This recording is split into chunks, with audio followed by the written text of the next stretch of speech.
Ahojte a vítam vás pri pokračovaní vlogu z Anglicka a tentokrát vás zoberiem do Southamptonu.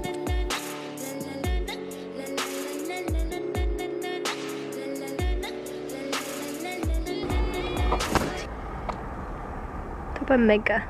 V predchádzajúcom videu ste videli vlog z Londýna, no a tam som strávila asi 2 alebo 3 hodinky, ale mojou cieľovou destináciou bol Southampton, kde som si išla pozrieť školu a taktiež spoznať celé to mesto, no a strávila som tam 7 dní.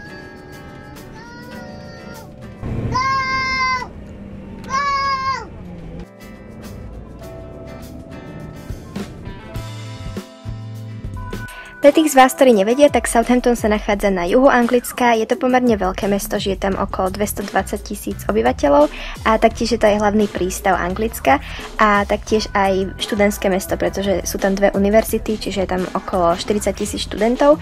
No a strašne ma zaujala tá architektúra, pretože ja zbožňujem také tie staré budovy a tých tam bolo dosť veľa.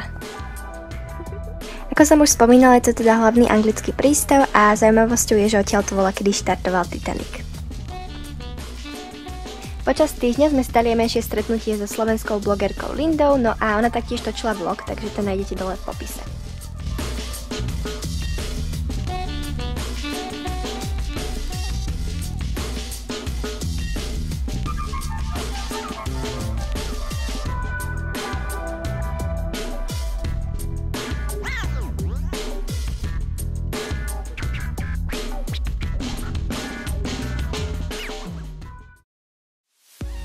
Ako ďalšie vás zoberiem do univerzitnej knižnice, no a samotnú univerzitu som netočila, pretože mi to prišlo ešte také divné, ale v tej knižnici mali naozaj veľmi veľký výber všetkého možného, čiže od časopisov cez magazíny a rôzne knihy.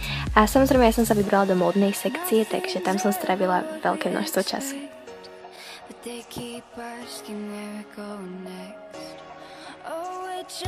Pre Southampton sú typické takéto trhy, ktoré sú tu každý druhý deň, no a môžete si tu kúpiť čerstvé ovocie, čerstvú zeleninu a za pomerne výhodné ceny.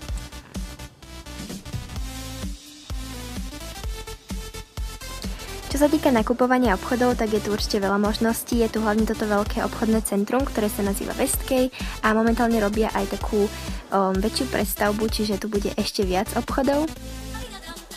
Musím sa priznať, že som mala v pláne točiť viac, ale keďže tam idem študovať, tak ešte určite toto mesto uvidíte viackrát.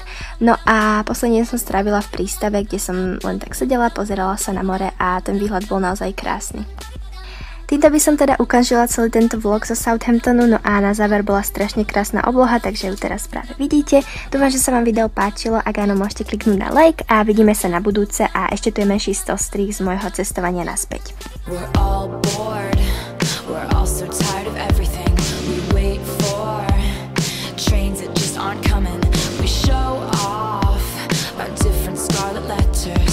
Trust me, mine is better. We're so young, but we're on the road to ruin.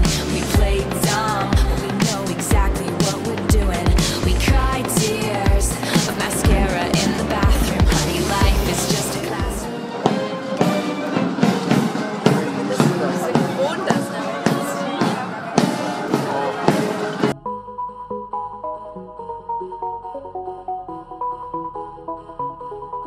I had a way then, losing it all on my own. I had a heart then, but the queen has been overthrown.